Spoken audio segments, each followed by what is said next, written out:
Hello and very warm welcome at Amish Cycle 5858. I am Amish Cycle. Foreign news have been reported by American, European, Asian, African, Australian news channels and the news agencies. So please, let's go to the headlines. Now streaming same day with all the breaking news of the day on Disney Plus. Most watched, most trusted. Now on Disney Plus every night. Tonight, the nor'easter slamming much of the east at this hour. The images coming in, roads and highways covered in snow and ice. Harrowing video tonight showing a daring rescue, a truck driver trapped in his cab, dangling off the side of this bridge. Another truck losing control, dangerous driving along the I-95 corridor. Washington, D.C. to Philadelphia, New York to Boston. Hundreds of accidents tonight from the Midwest to the Northeast. And behind this, brutal, dangerous cold on the way, temperatures below zero. Ginger Z is standing by. Also tonight, Defense Secretary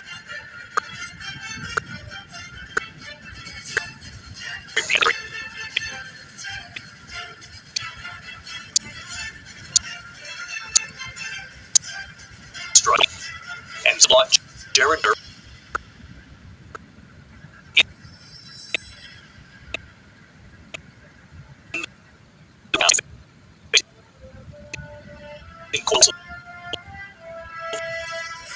he was tonight an extraordinary cash gift for millions of American children. The family behind Dell Computing more than $6 billion directly to 25 children. Out of Sergeant, now with critical condition. 911, the sergeant shot in the face. Tonight, under finding escaped prisoner, police believe he's armed and dangerous.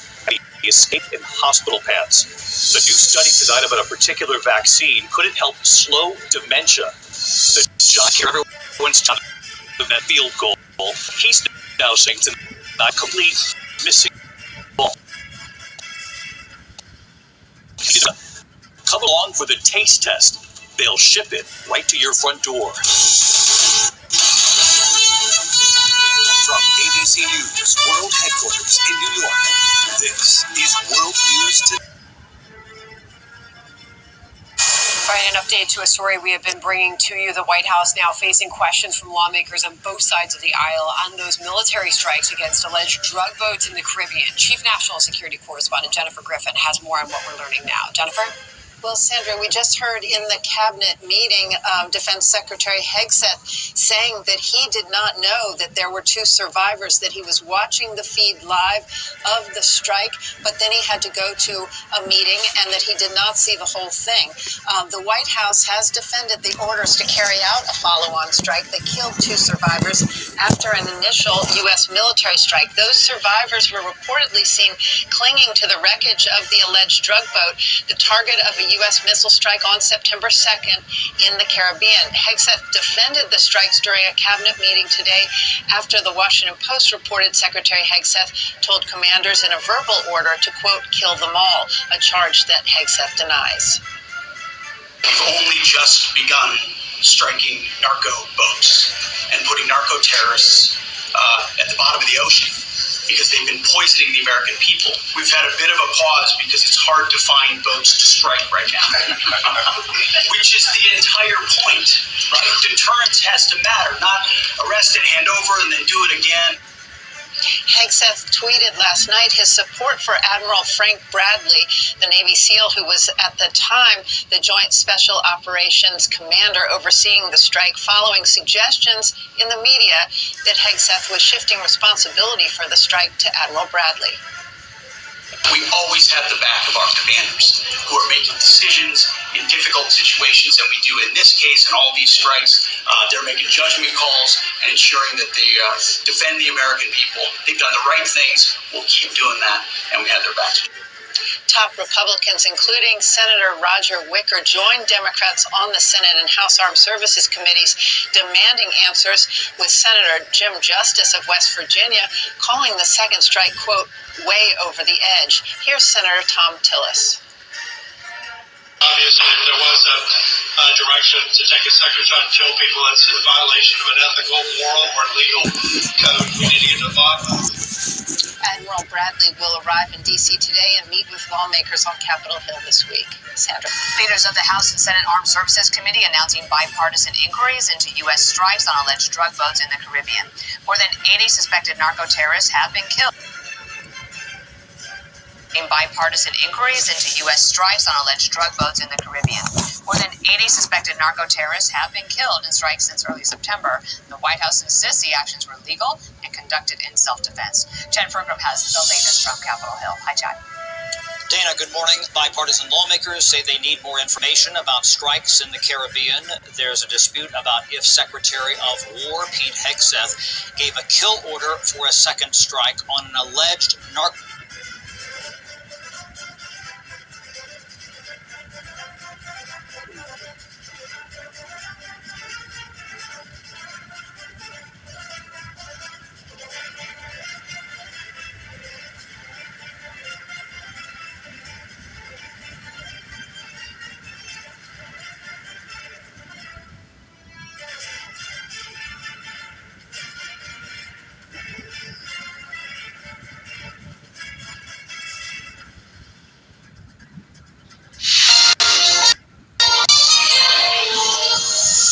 Tuesday night, the message from First Nations chiefs to the Prime Minister. The pipeline going to BC's coast is nothing but a pipe dream. What Mark Carney is promising them. A Canadian officer falsed by the Indian government of being a Sikh separatist and terrorist. This left me fearing for my life. Why he believes he was singled out. A Global News exclusive. The jury's out. Why more court cases in England and Wales will be heard only by a judge. Plus, he was the last man executed in Halifax. We're really trying to get the truth out there, and it's not just specifically for this case. A Canadian man's goal to clear his great-great-grandfather's name.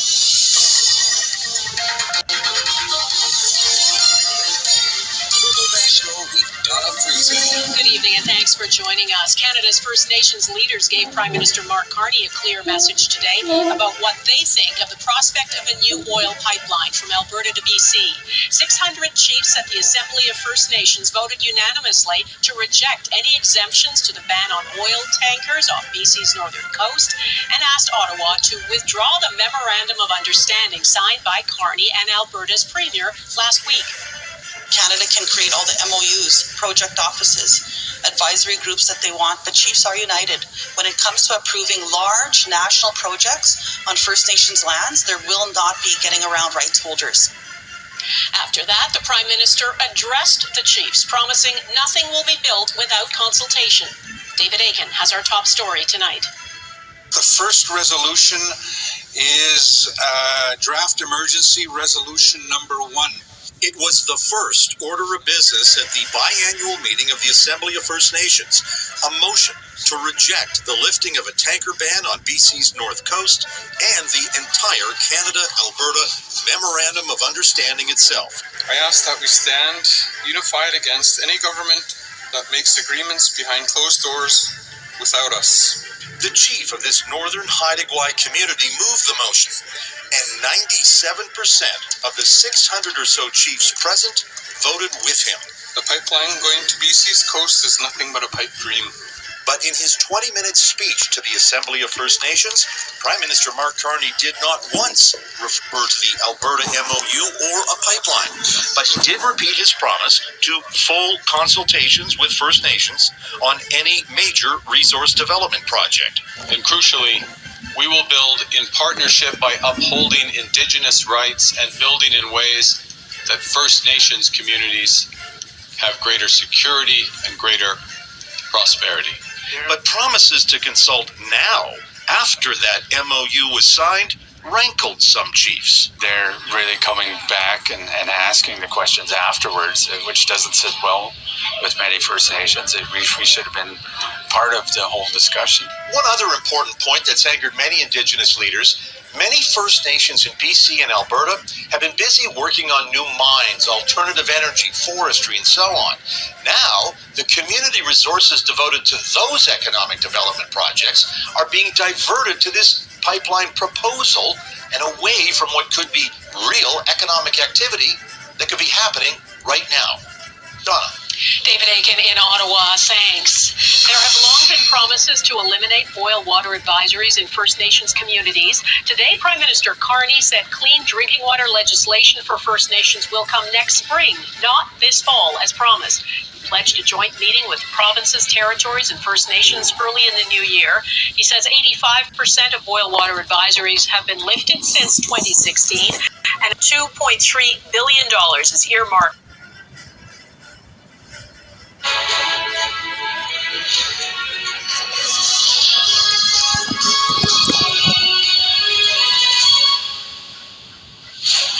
Good morning, it is 6 o'clock on Wednesday, December 3rd, and these are your headlines. Vladimir Putin says that Russia is ready for war and accuses Europe of hindering efforts to stop the fighting in Ukraine as the Kremlin hosts American negotiators in Moscow. Emergency crews race to find survivors as the death toll from floods in Southeast Asia climbs. Authorities under fire after an inquiry finds systematic failures cause a case against two people accused of spying for China to collapse. Sky News investigates the traumas faced by parents and former child drug runners as new figures reveal the extent of county lines trafficking. Claims there is insufficient urgency for tackling cholera care in England's hospitals, leaving patients distressed and with their safety at risk. And at 6:40, we'll see what's making headlines in today's papers with the Chief Executive of Age UK.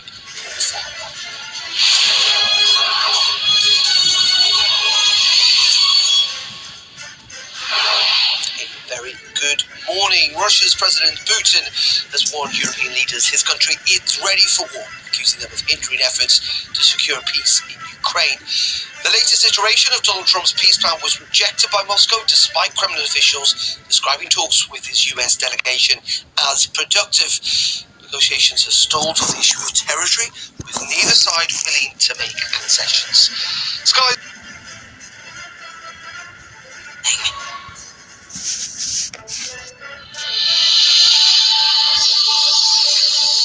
Today, the federal court dismisses Bruce Lehrmann's attempt to appeal his defamation loss.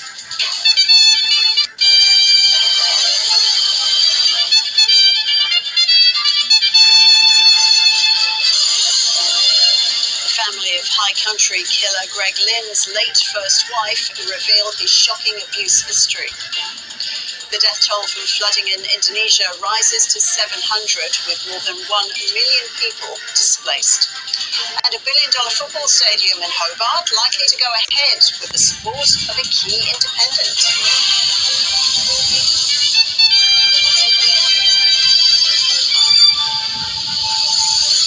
Hello and welcome to ABC News. I'm Ros Childs. Bruce Lehrmann has lost his appeal against a finding that, on the balance of probabilities, he raped his former colleague Brittany Higgins at Parliament House in 2019. The appeal was launched after Mr. Lehrmann's defamation case against Network 10 and journalist Lisa Wilkinson failed. Reporter Elizabeth Byrne has the details. Well, the main findings attacked the 4 grounds of appeal that Bruce Lehrmann's lawyer had put to the court. The gist of them was that Justice Michael Lee had made a mistake, that he had denied Mr. Lehrmann procedural fairness by arriving at a version of events that was not put to the court, and that Mr. Lehrmann had been denied the opportunity to put a different case if he'd known that's how it was going to turn out.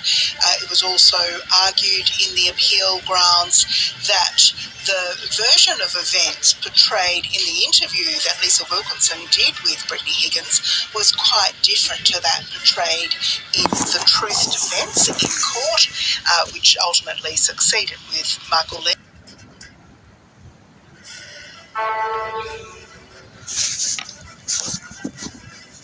This is Asia Now.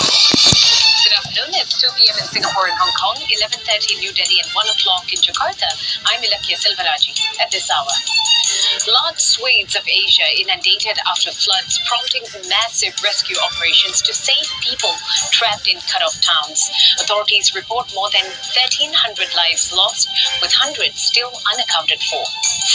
A year after an attempted martial law bid sent South Korea into political crisis, President Lee Jae-myung says government remains determined to bring all those responsible to justice. And more than a decade after MH370 vanished while flying to Beijing from Kuala Lumpur, Malaysia says the search will resume this month.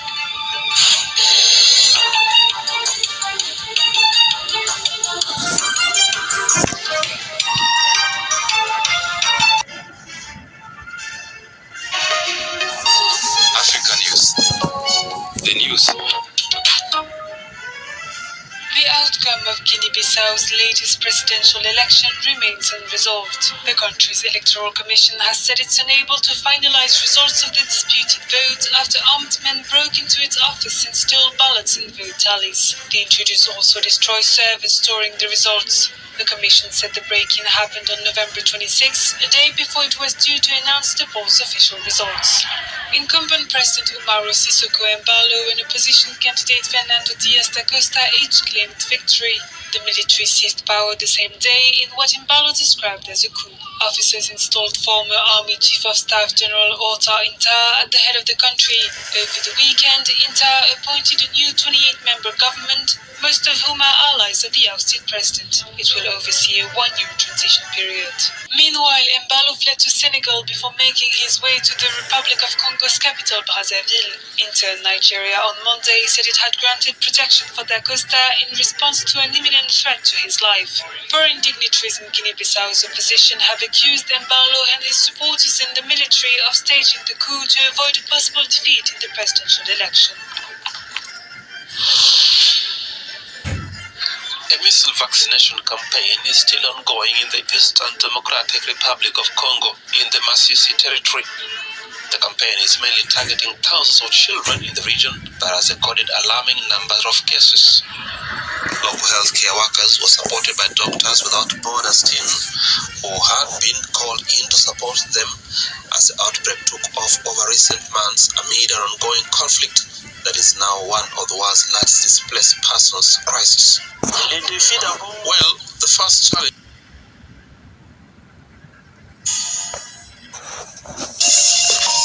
Hello and a warm welcome. If you're just joining us, you're watching Daybreak. These are the headlines. Trade and war, the two topics set to dominate discussions as the French president makes his fourth official visit to China. Europe is hoping to get Beijing to put pressure on Russia when it comes to the war in Ukraine. A war that rages on with no compromise found after the latest round of talks. After a 5-hour meeting with U.S. envoy Steve Witkoff, Russian delegates say the major sticking point of territorial control remains. Any country trafficking drugs could be attacked from the land. That's the latest from the U.S. president as questions and objections over the U.S. double strike on a boat in the Caribbean continues.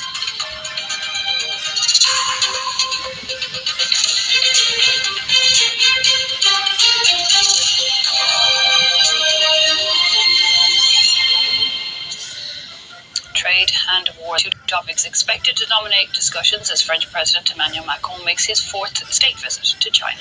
A 3-day trip during which Macron will be hoping to attract more investment from Chinese companies and open easier market access for French exports. While traveling on the back of his meeting with Ukraine's Volodymyr Zelensky, Macron is also expected to once again call on China to put pressure on Russia when it comes to the war in Ukraine.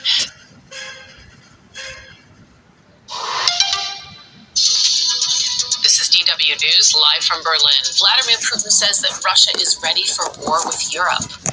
He was speaking as a U.S. delegation came to Moscow with a Ukraine peace proposal backed by Kyiv and European capitals. Putin says the Europeans are sabotaging a deal. Also coming up, U.S. Defense Secretary Pete Hegseth under fire for possible war crimes. Questions surround who ordered a second U.S. strike on an alleged drug-running boat in the Caribbean, killing survivors of an initial attack.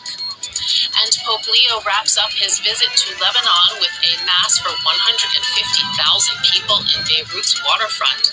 He called for a new approach to peace in the region and for greater efforts to bridge divides.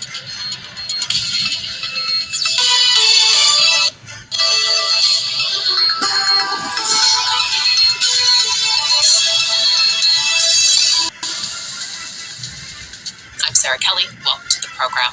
The Kremlin says that no compromises were reached in talks with the U.S. delegation aimed at moving closer to an end of the war in Ukraine. U.S. Special Envoy Steve Witkoff and Donald Trump's son-in-law Jared Kushner presented a revised version of a 28-point peace plan that had been criticized for being too closely aligned to Russia's war goals. Ukraine requested the revisions and tentatively backed the new draft. Tonight, the massive winter blast pummeling millions right now. The storm sweeping from Kentucky to New England, bringing brutal cold and treacherous snow. Dangerous conditions sending this truck skidding off an overpass. How rescuers rappelled down to save the driver. The snow and ice triggering hundreds of crashes across the storm zone. Some spots getting nearly a foot of snow. Also tonight, the new revelations on those boat strikes in the Caribbean. What Pete Hegseth revealed about where he was when that controversial second strike was ordered. Our reporters pressing the defense secretary today. Plus the president's fiery rhetoric on Somalians in America, seeming to say he doesn't want them here. New images just in: the suspected National Guard shooter spotted near a subway stop moments before prosecutors say he opened fire. What he allegedly yelled before his deadly ambush. $1,000 for every baby born in America. How you can get that money for your child. A self-driving car appearing to drive uncomfortably close to an active police scene with passengers on board as officers draw their weapons. Urgent new warnings about the TikTok door kick challenge. The teams arrested for the viral trend, and the warning from police to them: it could get them shot. A truck plunging into the ocean, the moment caught on camera when a good Samaritan jumps in to help. And our correspondent goes one-on-one with the tallest basketball player ever. Even Shaq looks up to this college freshman. Nightly News starts right now.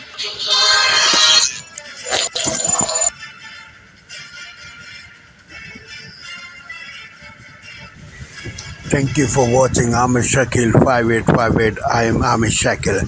I hope you will visit again. Have a good life. Bye-bye.